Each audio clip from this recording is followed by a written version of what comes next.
Robert in Glasgow, hello. Hello, Sheila. I think you should call your show Sheila Unshackled. It must be so nice to be able to express your opinions so freely on the radio. I really don't. You only hear about 10% of them, Robert. I'm sure I do. I want to ask you a very quick personal question. Promise it won't be too difficult. But I like the title, by the way, Sheila Unshackled. I do too. Maybe that will be very my proudly. podcast series. A very quick personal question. Promise it won't be too difficult, Sheila. How many children do you have? I don't have children. Wow. Are you sure? Because we might need to check. But how can you be Prime Minister and not say how many children you have? Never mind the adultery, which is bad enough. I'm not going to argue pros and cons of that. But there's a poor child out there, possibly, or maybe more, who are not being owned by their father. And that, to me, is so appalling that is prescriptive, in my opinion. Well, let's be careful. Let's be careful.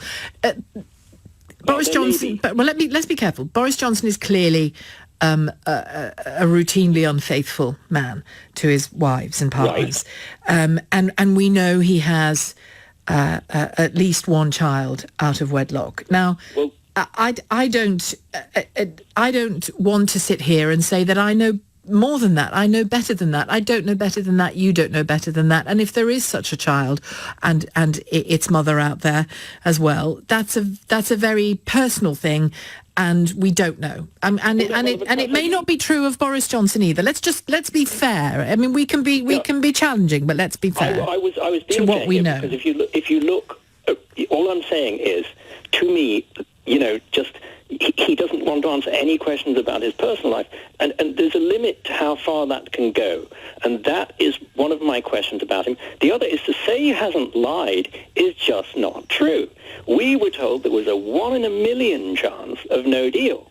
Now he's acknowledging, well, actually, there's quite a significant chance of no deal, even though he says he's going to send the letter anyway, which would prescribe no deal. So what on earth is the truth? Nobody knows. I'm not even convinced he knows. Sometimes I think the only person who knows is Dominic Cummings. I mean, no, because he doesn't have special powers, so if we don't, he doesn't. No, but what I'm driving at is I don't believe that Boris... I'm not sure that he even knows from day to day what he wants.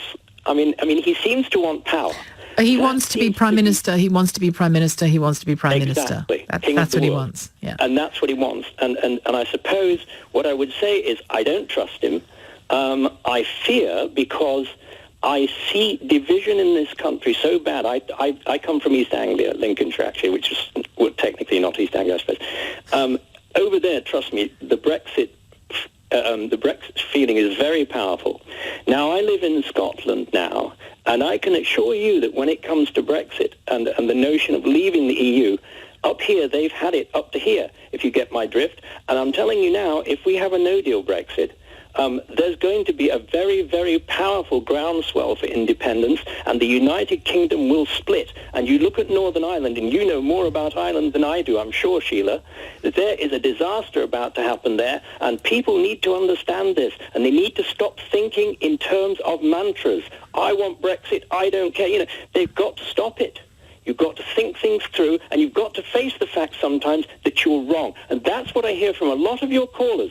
Basically, they like Boris. They sort of accept he's a scallywag, which is a kind word to use, and yet they will not actually face the fact that he is not competent or capable of running this country. And we have to face it, and we have sometimes to acknowledge that we're wrong. Do you know how I voted? Do you know how I voted in the referendum, Sheila? No, Robert, how? I voted for Brexit. And you know what? I'm embarrassed and ashamed of myself for being so stupid. You know what you are, Robert? You're a scallywag.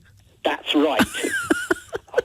Thank you for saying the word on a Friday. It's cheered me up. It's cheered me up altogether. Thank you, Robert. You were well within your rights to vote to leave the European Union. Don't beat yourself up about it, but glad you've changed your mind.